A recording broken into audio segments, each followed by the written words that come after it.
Well, hey there guys. I wanted to make this video because I just hit over 5,000 subscribers today on my YouTube channel, as you know, and some of you love it and some of you like it, called Retro Old School.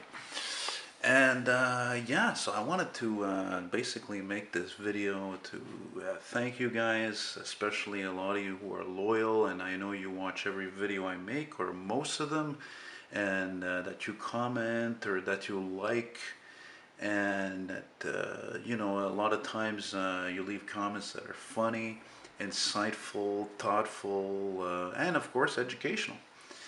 And also I want to thank you guys who've recently subscribed to me as well. You know, most of you of course I haven't met, but I'm sure some of you I have. And you know, I'm going to keep banging them out as much as I can.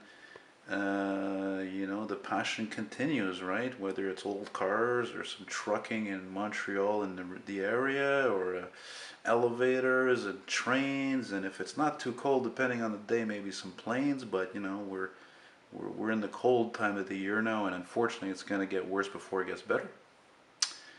And what else did I want to say? And I wanted to, you know, just also give you guys a little more of my thoughts about all this whole, you know, YouTube and my videos and all that. Well, for one thing, at this time of year, there's not really many old vehicles out to film. So, you know, I get excited when after a snowstorm, you know, you get these old Detroit diesel-powered snowblowers from the 80s or early 90s. That's a lot of fun. I'm glad to film that. I'm glad you guys like that. But you know, generally, you know, the old stuff is pretty much stored away. I'll be lucky if I see an old truck like that old Mack cab over I saw today.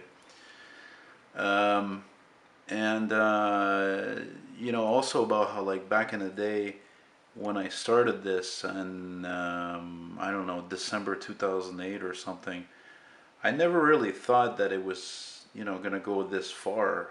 I never really thought, honestly, I'd get up to, like, you know, 5,000 subscribers. But I mean, it took a lot of videos to make that, a lot of time to go find things that are interesting to film. I mean, some of it obviously is good timing. You know, timing is everything, like I always say. And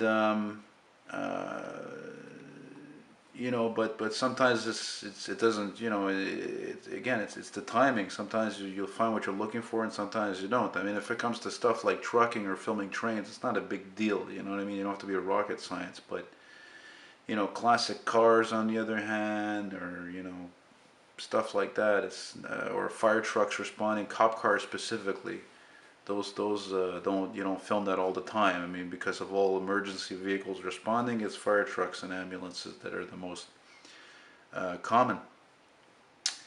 What else?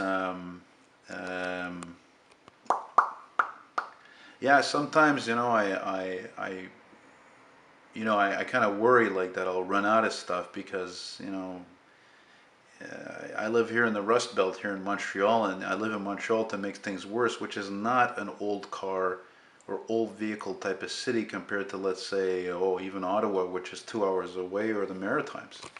I'll switch hands here because now the camera's getting heavy. And let's see, what else did I want to tell you about all this? But yeah, I'm really proud to do what I'm doing. And you know, it's funny how sometimes in life you don't think that when you're doing something, you know, as much as you enjoy it and other people enjoy it, you don't think that it's going to get so much notoriety. And I still have a dream sometimes that, although I can't drive legally because I'm visually impaired, and you know, that I've made old cars and trucks and buses my life, as you can see by my place, right? Some of the paintings I've did, some stuff I framed. Yeah, you know, I never thought that the videos would get that big. It's really cool, you know. And what I was trying to say is that although I can't legally drive, you know, visual impairment, and for those of you who don't really know me, I am also unfortunately bipolar. I've been taking lithium since 2008. You know, knock on wood, thank God. But you know, I still have a dream that this is gonna make me famous. You know, because it's not to brag or anything, but you're not gonna meet many guys like me. Believe me, guys like me, I mean, I'm fucking 39 years old. I've been immersed in this. I know so much about these vehicles. I can draw them, I can photograph them, I can film them. I can talk to you about fucking cars or trucks, buses for hours on end until the fucking cows come home. Guys like me do not fall off the trees. And yeah, so you know, it's again, it's. I really wanted to make this pleasure to thank all of you, and tell you that you know. There's going to be much more to come, of course, and that you'll always know about my latest projects. And that I'm going to be planning to make another painting soon, just to give you a hint of what it's going to be. It's going to be my one of my favorite cars of all time. It's going to be a '58 Plymouth Fury Christine, which is going to be from a photo that I took of one in San Francisco. And why? Because, you know, when it comes to doing my stuff, I try to make this stuff as my stuff as much as possible when it comes to these paintings. You know, like even that painting of the metro interior, that was from a photo I took, you know. But, so you're part of Elton McFall's world, you know. This is it, man. A guy with a weird name, a weird way of talking, swear too much, highly opinionated, not politically correct necessarily, and yeah, you know, that reminds me, before I cut this out, you know, my neighbor lives on the other side of this wall here. She's fucking nuts. She's crazy. And any of you like her don't believe in you know, ghosts, the spirit world, paranormal activity and all that, poltergeist, well, you know, it's too bad. I feel sorry for you, because that's like not believing in the Loch Ness Monster or UFOs for that matter. Because she fucking knocked on my door before accusing me that I was the one making the knocking sounds. And she was telling me this and fucking all pissed off, and she was in her bathrobe and telling me she was going to fucking call the police, which have never showed up. Because she doesn't have a case. And I told her fucking months ago, this fucking bitch, that that there was a fucking ghost in the building. I mean, you know, some people have no fucking clue. Maybe it's because I'm old school, I'm into history. And, you know, I mean, this fucking building is really old. I mean, like, I think it's probably 80 years old, give or take. And she doesn't get it, you know. They don't look at the big picture. Of course, you know, not to offend any of you, but probably too late. I mean, she's a Christian. I mean, Christians, it's like... asking them if they fucking believe in ghosts is like asking them if they believe in homosexuality, for Christ's sake. But anyway, so I wanted to just, I guess, get that off my chest a little bit, because it's so fucking stupid. I mean, I got mad at her and I fucking almost slammed the door on her face. I closed the door on her because you can't, I'm not gonna fucking talk to somebody who can't reason, you know. You got a lot of fucking nerve knocking on my door and telling me that I'm the one doing the knocking on the wall. I told her, I said, this has been going on for fucking months, you know, like if fucking whatever time of day and early in the morning at night you hear a knock, then you hear a few other knocks.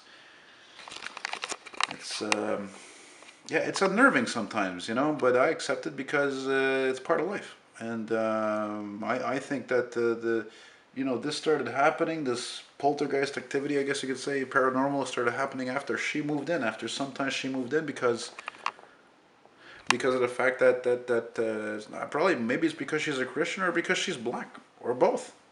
You know, I don't know. Maybe it's a little boy or a girl that died here fucking God knows when, 50 years ago. I don't know.